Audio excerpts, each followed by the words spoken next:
Hi there, welcome back to a little bit of my day.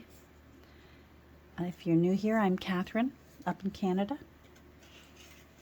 I take old books that are ready for the scrap heap and I change them into junk journals. And I try my best to fill them with things that I've found from thrifted sources.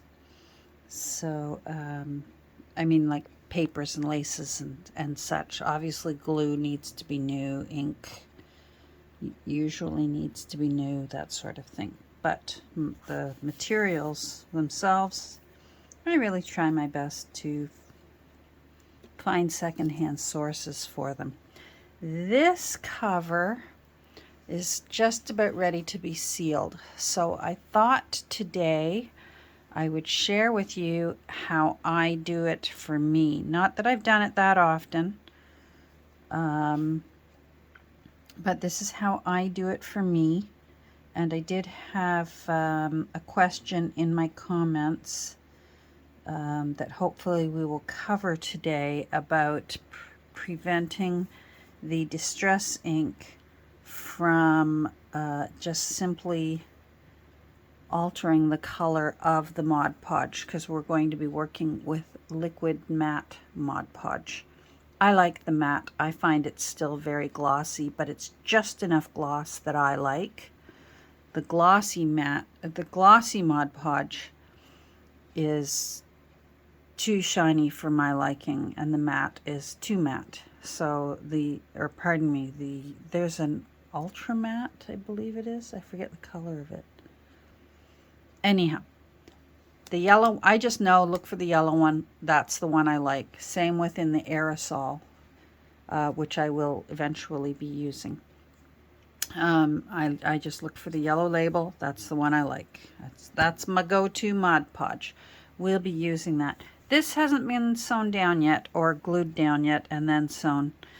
I just put it there so that we could get a glimpse into its future. I'm happy with this. I have one last little thing I'd like to glue down before I start the how I Mod Podge. So I don't put, if you're going to put any metal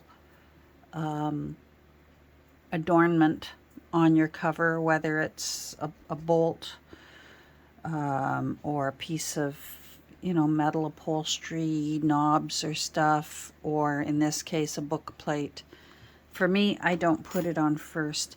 Now, the way I'm showing you is partially how I've learned from other journal creators and also by my own just live and learn. So I'm not saying I'm right or wrong. For me, this is how I've found that I like how the finished product ends up looking. And so there we go. So let's just move this lace for now, although I do enjoy looking at it. So the first thing I'm going to do is I'm going to put down, it's a little fern plant in a pot, and I just felt like that was empty right there, and I'm going to wrap it around the edge. So I've been, to glue things down, I've been using gel medium. There's a little bit less water in it than the liquid Mod Podge. So I've been using it, and I find I get a smoother finish, especially with really thin papers that tend to get used for collaging. These old papers from the 1880s and such can be thin, and sometimes they're from books that were purposefully wanting to use thin papers, such as dictionaries, Bibles, encyclopedias. They purposefully used thin papers so that they could fit more pages into one volume.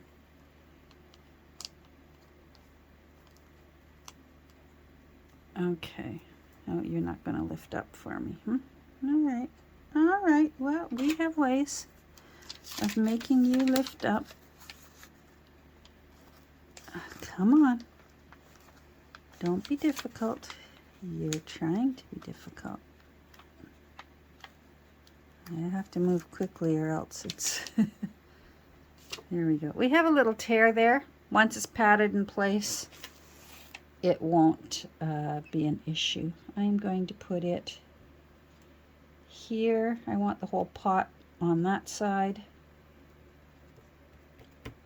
I'm sorry I'm way over here, but I don't have a lot of room because this book is so big.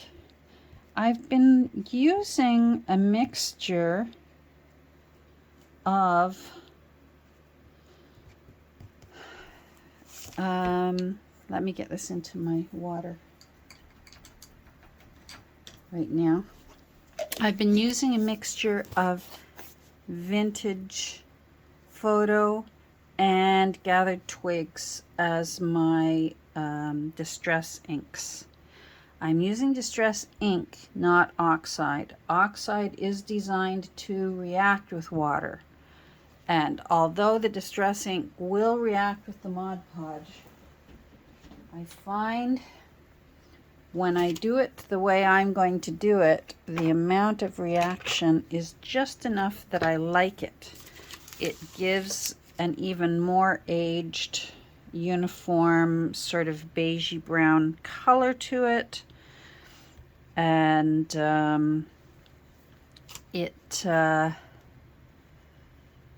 it's just enough so that these white areas aren't quite so white. So I actually don't mind the little bit of it. I'm going to go and get some waxed paper to put underneath this. Hold on. So this is just wax paper. I get it at the at my local dollar store. So this next step I find works best if you work quickly and with a very thin coat, and don't be too worried about being fussy. Okay, I just realized I'm officially an old lady because I've got my tissue tucked into my my sleeve. I'm surrendering to it. Hopefully I'm going gracefully. So I don't want to get any on that leather, so I'm just going to put a little bit of my favorite little gentle tape just in case. But if you think you're careful and you're good at freehanding, by all means you go right ahead. I think it's doable. I'm just, you know what, for the sake of doing a tutorial, this is an option, especially for someone who hasn't done it before. You might feel a little safer, at least the first time doing this. So I'm not worrying about the corners because I'm only going to be painting over the my collaged areas.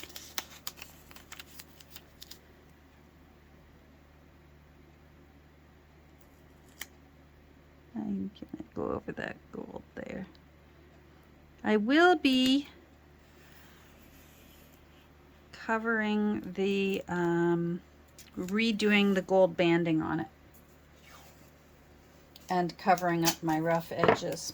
I've been thinking about it because I actually don't mind those rough edges. They kind of look deckled, and I bet I will do it again one day and leave that deckled edge. It does it kind of looks cool. But for this time, I'm feeling like, for now at least, you know me, I could change my mind tomorrow or later today. There we go. I'm only pushing down the side that I want to make sure I get a good seal. There's no need to worry about these sides. There we go. Alright, so I'm going to pull my sleeves up, make sure my old lady tissue is on the top. I have dragged it through before. So liquid Mod Podge, I save my husband's snack lids, use them as much as I can, and then they eventually go into the recycling. These are recyclable. So I'm going to give myself quite a bit because I'm going to use a big brush. I want to do this quickly. So I've got my Mod Podge. You use whatever you like. I find if you use a paper plate, it will, the paper plate will start soaking up your Mod Podge. So, but feel free to be quite generous on your brush. And then you're just going to go as quickly as you can down and make sure you get in to all the crevices, but don't worry if it's not too perfect. You can be more perfect after this dries. Don't worry about going around your edges to the other side. You can do that because we're going to be giving it another coat later on. So this really doesn't take too long. In areas where it's pooling, try and get that out, especially if it's really old thin paper like that was.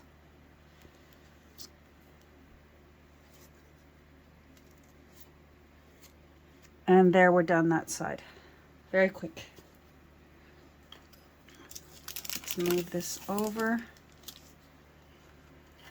I'm going to give myself some more Mod Podge, and we'll do the same thing over here.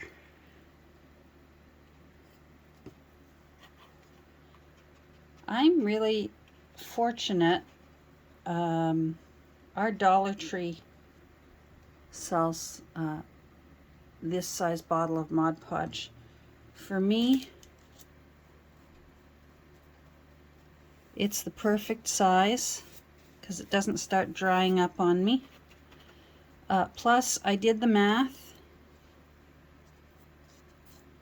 and it does work out to be a better price. Sometimes those little packages, even though it's a brand name from Dollar Tree, ends up not necessarily being a better deal. So see how I'm trying my best not to do too many swipe, swipe, swipe, swipe, swipe. I'm doing a little bit, yes, but not too much.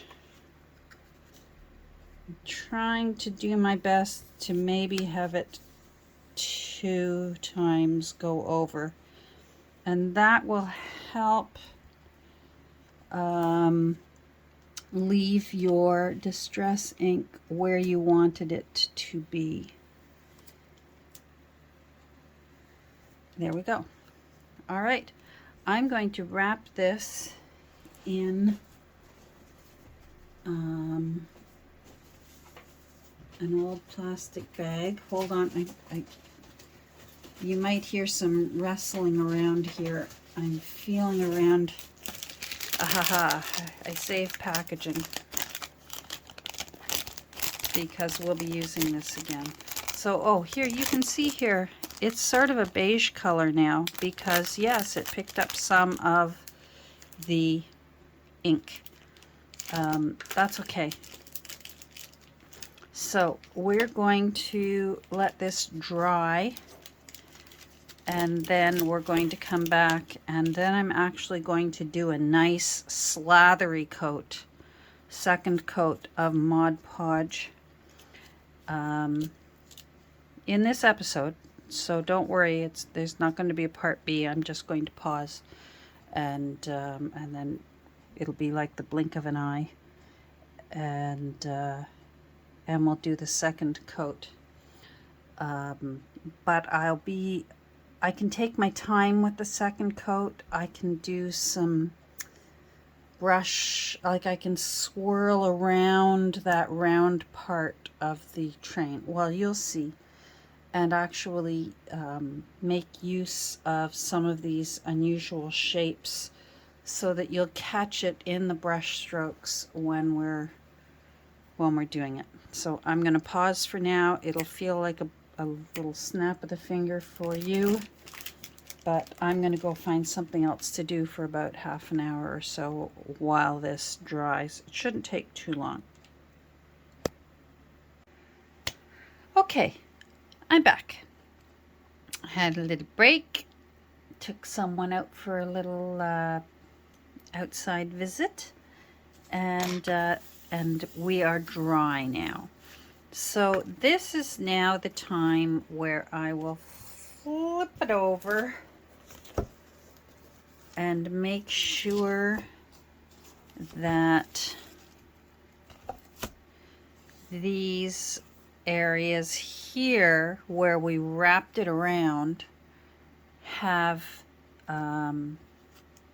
Mod Podge on them. I'm not going to be too worried about it. I just want a consistency of that matte glossy finish that Mod Podge has. So I'm just simply going to I'm not going to be too fussy about this part of it. It'll offer a bit of protection. It's mostly the continuity of the as I said, the shininess, the texture. So I don't worry about it being too thick. This will dry quite quickly, and then we'll still get on with things. So that's where it comes in handy, using some kind of plastic to wrap your brushes with if you're still going to be using them that day.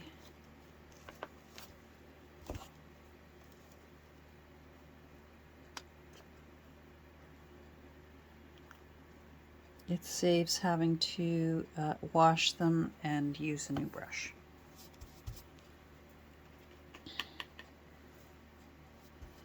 And if you've ever been like me and wasted a lot of perfectly good brushes because you forgot to wash them that night, make sure you keep a jar of water next to you so that you can just plop your Mod Podge or your gel medium brushes right into a jar of water. And so even if you forget to get them clean that day, they're still salvageable.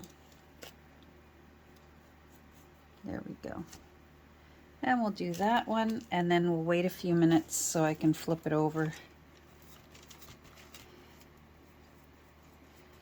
And then we're going to have a little bit more fun with the front, and I'll do a little bit more explaining about what we were able to achieve on the front.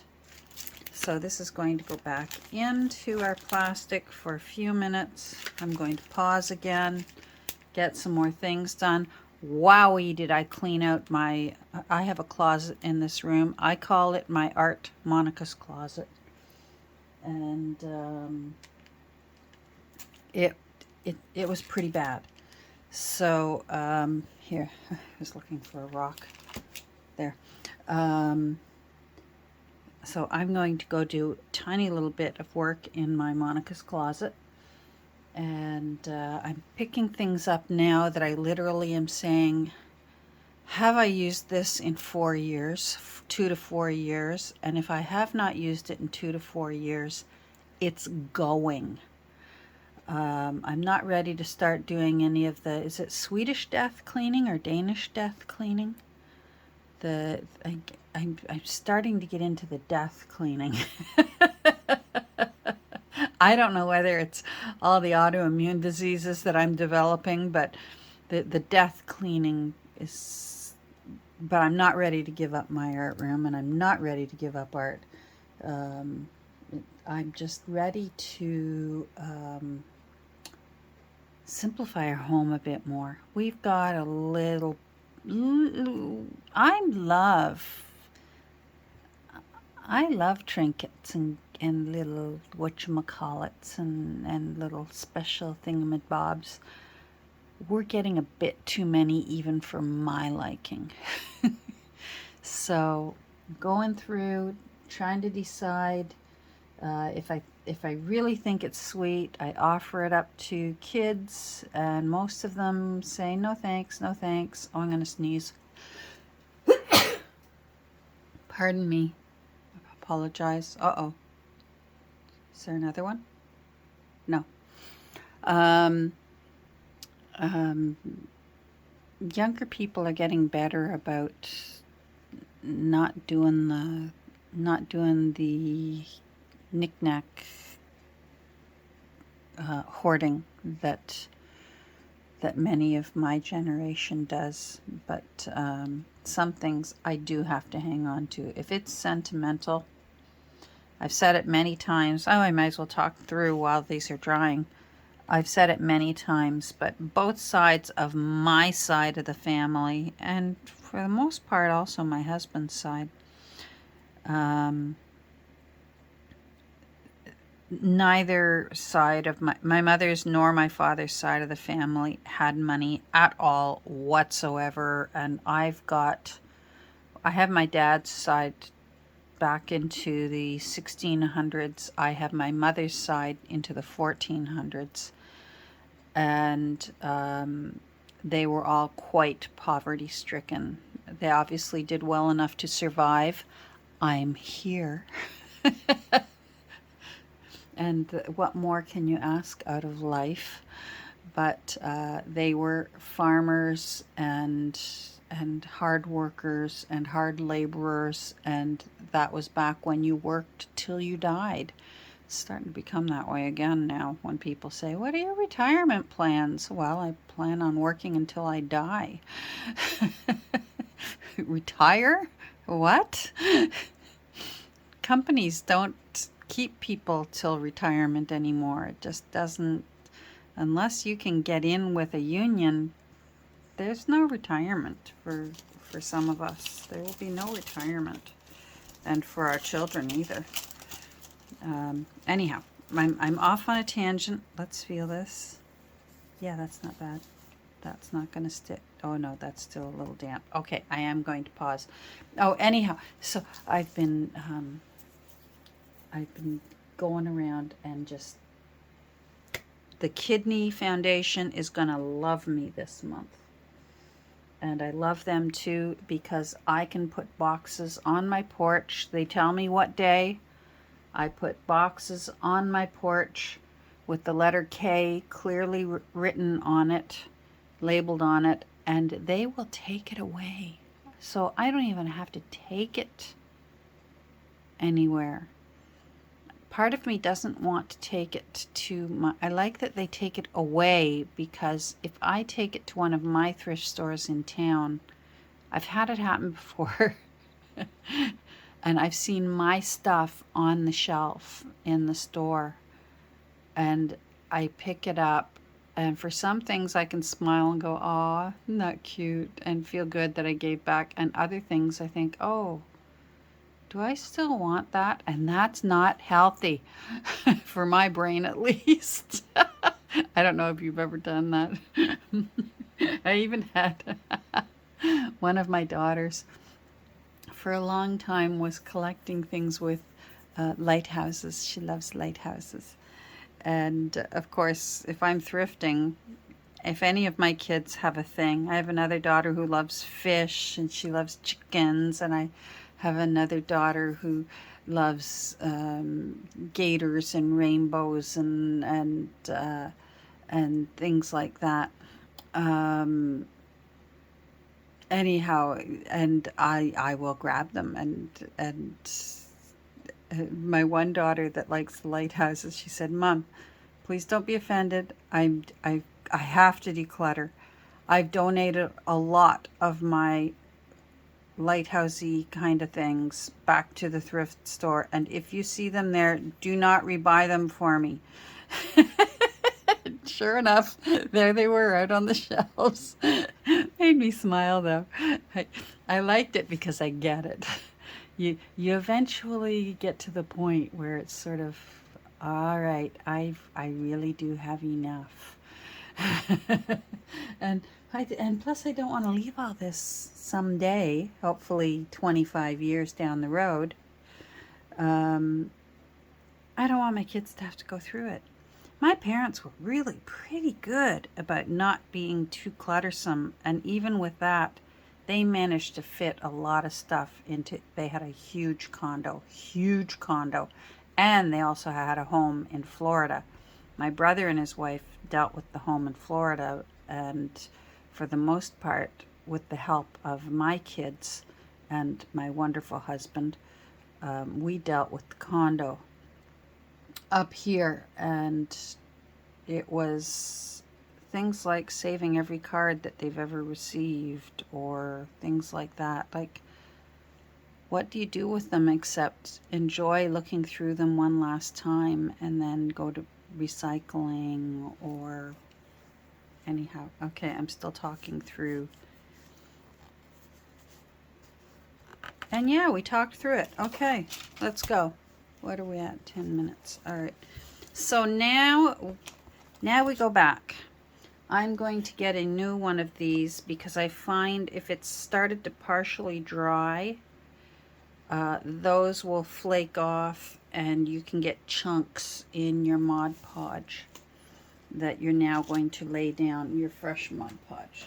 So get yourself a new, whether it's a plate that you've washed off and reused, or whether you're like me and you save. I bet these were from Smokehouse Almonds, or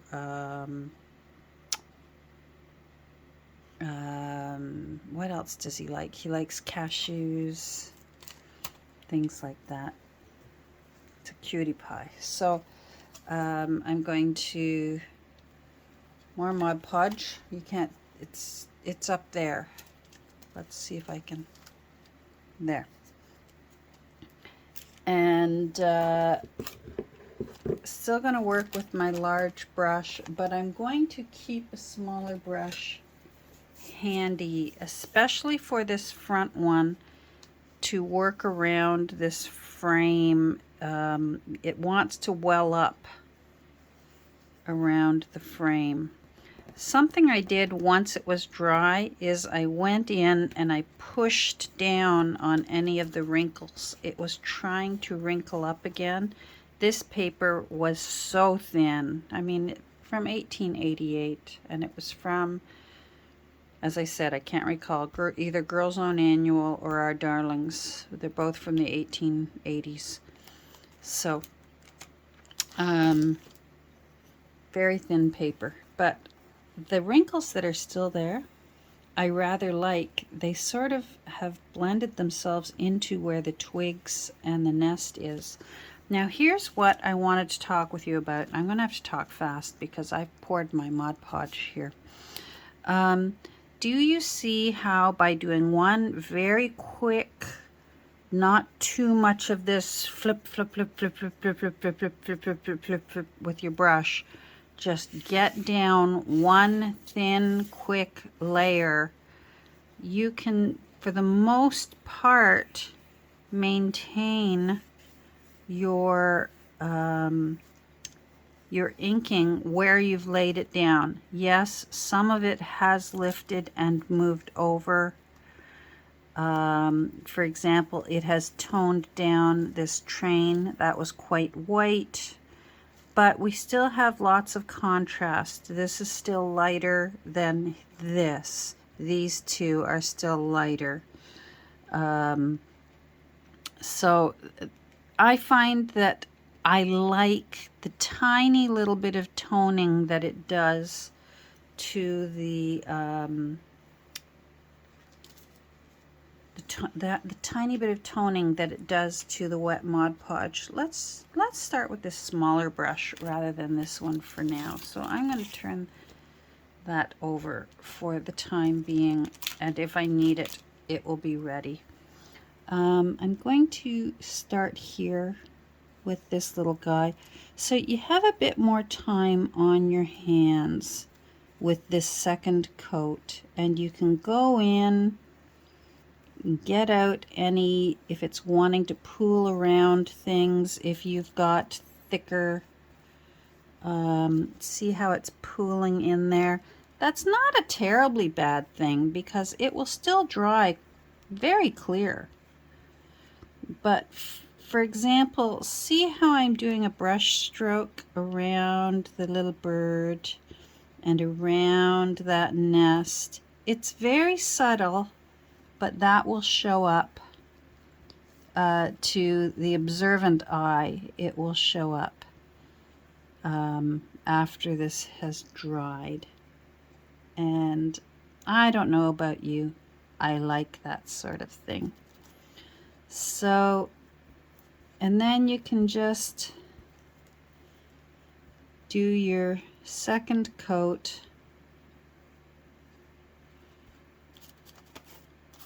Don't worry too much. Uh-oh, have I got a second coat everywhere? Because your first coat, you know for sure you did get it everywhere. So just do your best. But that first coat is what has mostly sealed. See how I'm doing a swirl around this little map thing? The first coat sealed that distress ink in. And this time you have a bit more time to play with any kind of movement that you want to give to your brush strokes.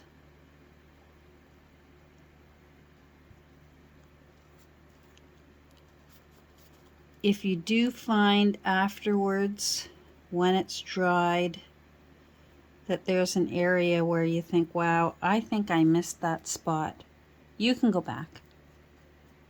Once you've got that first thin layer down, that's really your insurance layer.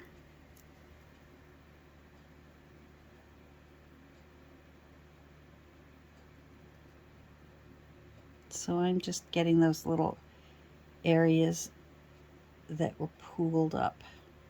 There we go. I'm not going to worry so much on the back side. Let me move this over here. I'm not going to worry so much on this back side about the about brush stroking, artistic brush stroking. Not sure whether I got you or not.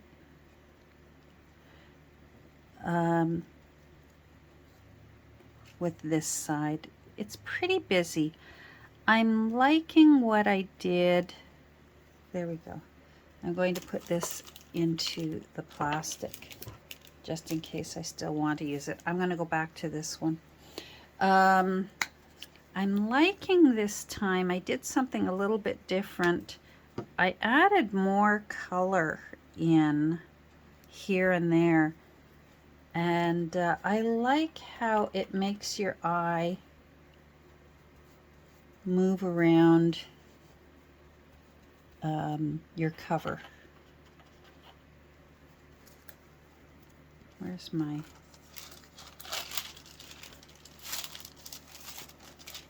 Sorry. I need this moved. Come on. There we go. Okay. I like the color on this. That's something I will definitely do again. Well, I didn't plan on that mucky mess. There we go. So I'm mostly swirling. Some people are smooth Mod Podge sealers and some are swirly. I tend to be a bit of both. Some covers I want it very mirror-like for a variety of reasons, and for some I want swirly, almost like paint stroke. I'm enjoying the swirls this time, so we're just gonna swirl.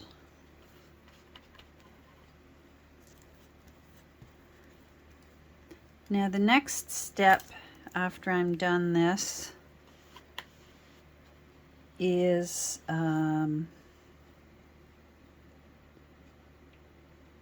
I will be sealing this with aerosol Mod Podge.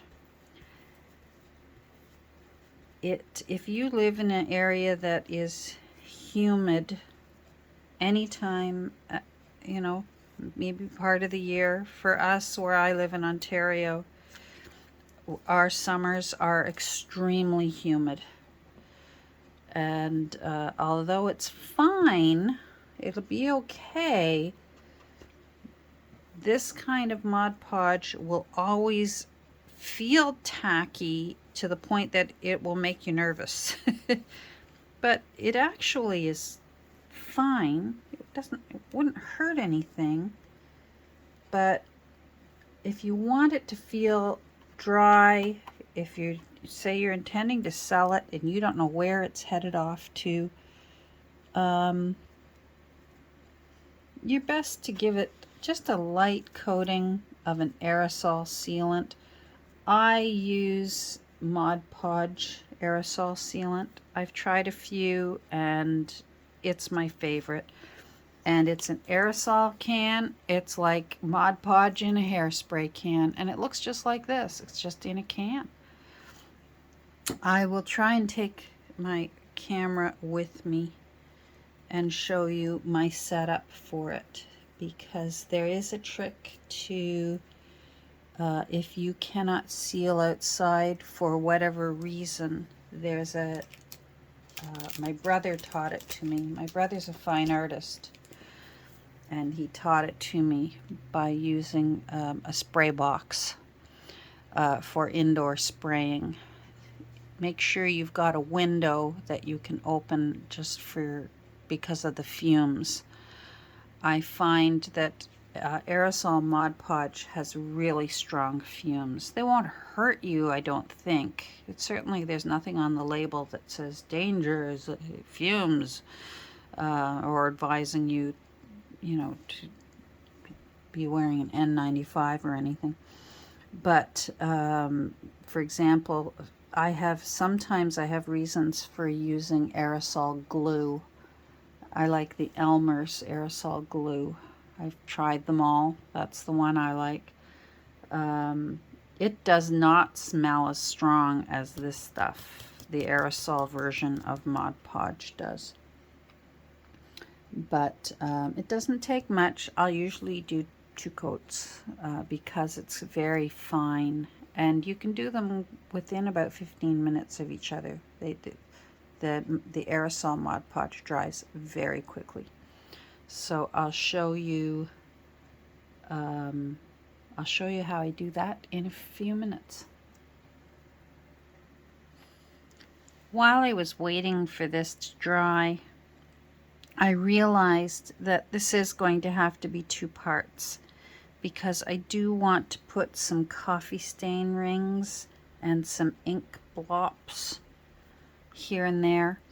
So I think I'm going to have to pause here for today, and then tomorrow what we'll do is we're going to do the ink blops and then I'll show you what I mean by making yourself a box for doing your aerosol work, aerosol sealing, indoor aerosol sealing, and indoor glue, aerosol glue. If it was nice weather, nice warm weather, I would take this outside and do it outside. And I'm looking out my window right now, and actually the sun is out, and it's surprisingly warm today where I am. It's +7 Celsius. So right now I am actually tempted to take it outside just to avoid the upstairs of my house smelling horrible. I'll think about it hopefully tomorrow, and if not, I can show you pictures of my box of it's a long winter coming up. I will be aerosol sealing again, so fear not. We will if I don't take this outside, then we will definitely be we'll definitely be using it at some point, and I'll be able to show you. But the alcohol ink, I'll be using Latte. The alcohol ink needs to go on before the final sealant goes on. I think it would be okay to do alcohol ink afterwards. I think it would hold just as well, but just to be on the safe side, I am going to do the alcohol ink and then do my final sealing and have everything underneath. And then I will be doing my gold, redoing a gold stripe, just slightly wider. Haven't decided whether it's going to be paper yet or whether it's going to be ribbon. Or I'm also toying with the idea of a thin little lace edge along there because it's just so pretty. We'll see. And then you can see why you have to wait to put in put your metal, put whatever metal. You'll see that I've covered up the corners here in preparation for the aerosol spraying. I'll be covering that up too. I don't think it would hurt it to get the aerosol sealant on it, but just to be on the safe side, it takes a second to cover up what you don't want any aerosol sealant on. All right, so for today, we're going to end this here. So there will be a part 2 tomorrow where we'll finish it up. And I hope this helped any of you who are wondering how to go about doing it. I'm not saying that this is the way to do it. This is how I do it. There might be easier ways to do it. There might be different ways to do it. As different as there are artists and techniques, that's mine is not the only way. This is what I do. So thanks for joining me, and I hope you are doing well and that you and your loved ones are safe and healthy. I'm doing great. Thanks again for those who are keeping in touch and checking in on my eyes. Every single day is better and better. They're literally starting to feel normal again. I do still need glasses. I'm okay with that. They're really mild prescription. Not at all what I had. But my prescription before was bottle bottoms, and now it's almost nothing. My reading bifocal is quite strong. It's about a 250. But that's not bad. But I'll take it after what I've lived with all my life. This is heaven. It's great. So that's good news. Take care, and thank you again for all of your positive energy and thoughts and prayers, and the same. We're going back out to you with my gratitude. We'll talk tomorrow when we'll finish this up. Take care. Bye.